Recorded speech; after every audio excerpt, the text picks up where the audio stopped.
So Alex Marr is a little different from the people we've been reading so far. She's a reporter. She's into journalism. And, as I read this book, there's some kind of weird feelings that I feel like, namely because I know some of these people. And I especially know that a number of pals of mine were at the same events that she's reporting on. I know a few people that she describes by name. I know them pretty okay. So that's kind of a weird feeling. But anyway, what's journalism versus anthropology?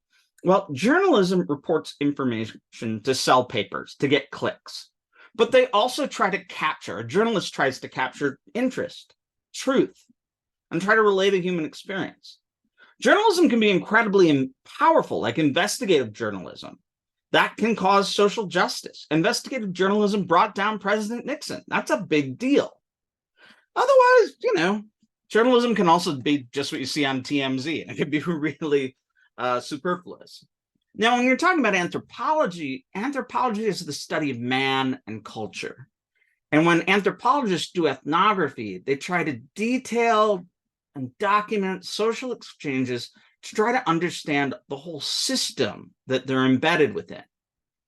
Now, Alex Marr is a journalist. She's not trying to figure out the entire system. She's just trying to tell you what happens and sell some books in a lot of ways. And really, you see her going on her own sort of personal journey to understand more about what she wants in life and what out of religion that she wants, which is interesting in and of itself. But, she doesn't write and study and think about these groups in the way that Evans Pritchard or Father Sada would. And we got to ask, what would those two think of Alex Marr? It's hard to say.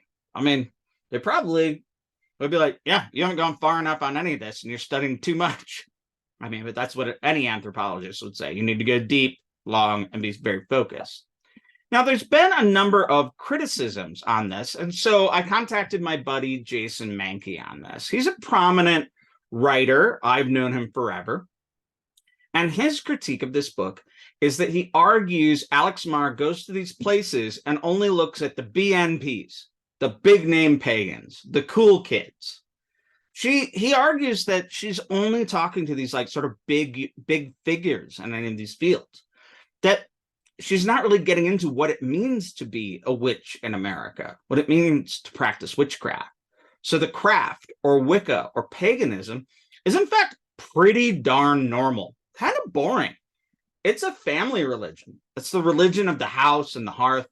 It's about seasons changing and generations. It's about having prosperity in your everyday life. It's quotidian. It's daily.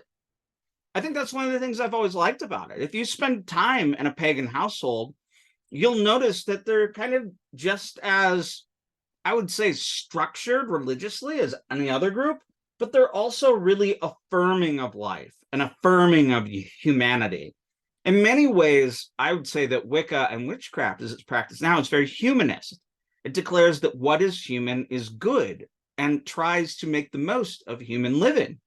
Sort of sounds a little bit like the Catholic notion of human flourishing, and they can be quite productive people. Alex Marr herself is looking for extreme experiences, so she approaches and follows extreme people. She doesn't document, I don't know, like breastfeeding rituals or food cooking rites or season changings or the hand fasting ceremonies by which people marry, neighborhood circles and hangs out.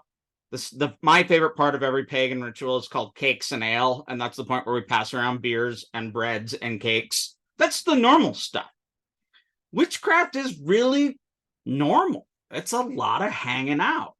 I mean, you talk about gods and goddesses and balancing with the universe and nature and whatnot, which is all really good, but it's a lot of hanging out. And one of my favorite things about Jason is he demystifies witchcraft. He talks about powerful mystical experiences he's had, but he also just talks about having lovely relationships with the god he loves the most, which is the god Pan.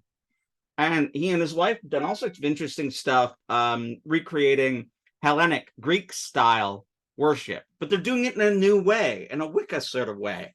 I mean, the thing is, when you get right down to it, Alex Marr shows some pretty exciting people doing exciting things, but most witches are pretty darn boring. I mean, you catch Jason on the average day and he's writing, cooking chicken, and watching way too much football. Oh my God, the guy likes football. Anyway, Jason notes that he lives in the Bay Area himself, and he has for the last 10 years. And he notes that during the time that Alex Mar was around, he never saw her show up. He did see her at some of the big festivals. He was at that Pantheon, I'm quite sure that she describes. But he never sees her coming around the local circles, never coming to see kind of like the gardening rites or like the bi-weekly hangouts that his group has. Now, I myself, I'm a member of an esoteric community. I'm a member of the OTO. We'll talk about them later. And I'll tell you what, it's not the rituals, it's not the magic, it's not the mysticism that keeps me there. It's the fraternity, it's the friendship. The brethren, in fact, are far more important to me being involved with this organization than doing the great work or realizing my will.